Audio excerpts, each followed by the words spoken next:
So, when you hear the term forensic science, what pops into your head? Probably some high-tech lab straight out of a TV show, right? Well, the real story, it's so much older and honestly, way more fascinating. We're going to peel back the layers and uncover the true history of how science became the ultimate detective. So let's start with the word itself, forensic. Where does that even come from? It's actually from the Latin word forensis, which means before the forum. Think about it. Back in ancient Rome, the forum was the big public square, the place where legal cases were argued out in the open. So right from its very roots, forensic science has always been about one thing: presenting evidence publicly to get to the truth. And just how far back are we talking? I mean, really far back. We're going all the way to Julius Caesar. After his assassination in 44 BCE, yeah, that long ago, a physician actually examined his body, and what he found was incredible. Out of 23 stab wounds, only one was the actual fatal blow. This is one of the earliest forensic exams we have on record. It just goes to show you that the core idea of forensic pathology, figuring out the cause of death, has been around for over 2,000 years. Okay, so the Caesar case wasn't just some random one-off event.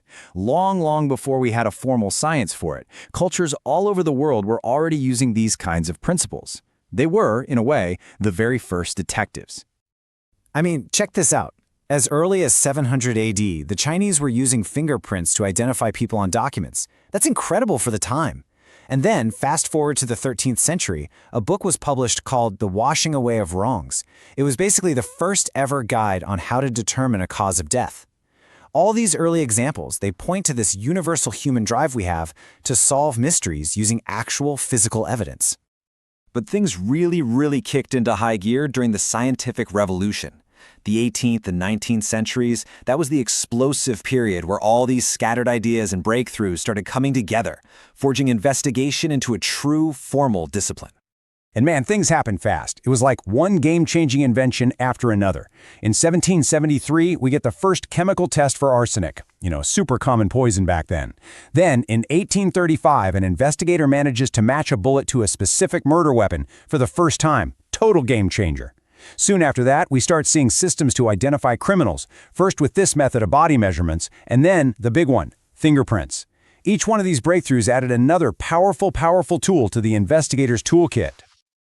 All right, so all these amazing scientific discoveries were happening all over the world. But how do you take all these new ideas and organize them into a formal system? Well, for that, we're going to turn to a fascinating and I think often overlooked example, India.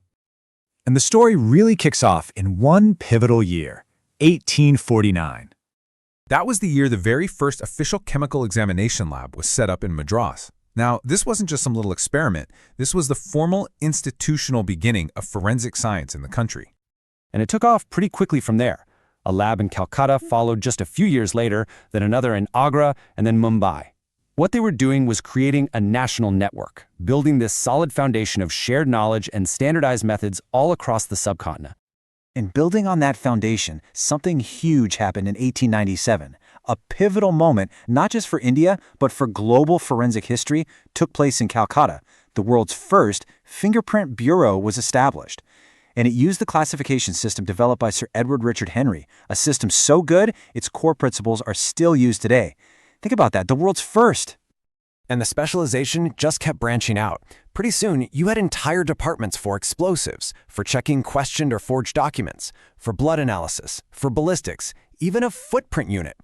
This rapid diversification really laid the groundwork for all the specialized fields of forensic science that we know today. But as we moved into the 20th century, a whole new revolution was brewing. Science was about to take forensics from the stuff you could see, like body measurements and footprints, and take it right down to the molecular level. It all started in 1901 with the discovery of blood types. All of a sudden, a blood stain at a crime scene wasn't just proof that someone was hurt, it could actually include or exclude suspects. This was a massive leap from just simple observation into the world of real biological analysis. And this slide just shows you perfectly how far we've come. On one side, you have anthropometry from 1879, basically taking a bunch of body measurements. It was clever for its time, but hey, two people could have pretty similar measurements, right? It was prone to error. But on the other side, you've got DNA fingerprinting, developed in 1984.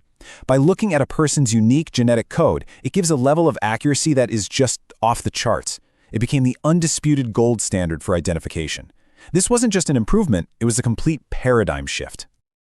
Okay, so after centuries of evolution, where does all this leave us? Well, today, the scope of forensic science is incredibly broad, and the careers go way, way beyond what you see on TV. I mean, in the government sector, forensic experts are absolutely essential. And it's not just local police and state labs. They are crucial for national security, working inside intelligence bureaus, national investigation agencies, and even the defense forces, all to help protect the country. And the demand in the private sector is just as high, if not higher in some areas. Forensic skills are critical everywhere, from cybersecurity, where experts are tracing digital footprints, to finance, where they're investigating complex fraud. You'll find them working as private investigators, as legal consultants, as toxicologists, and of course you have academics and researchers who are constantly pushing the boundaries of the science itself.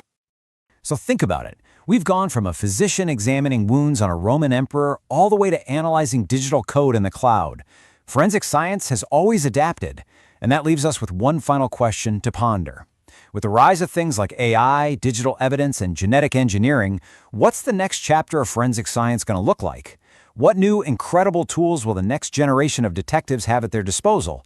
I mean, what does the next revolutionary chapter of this story even look like?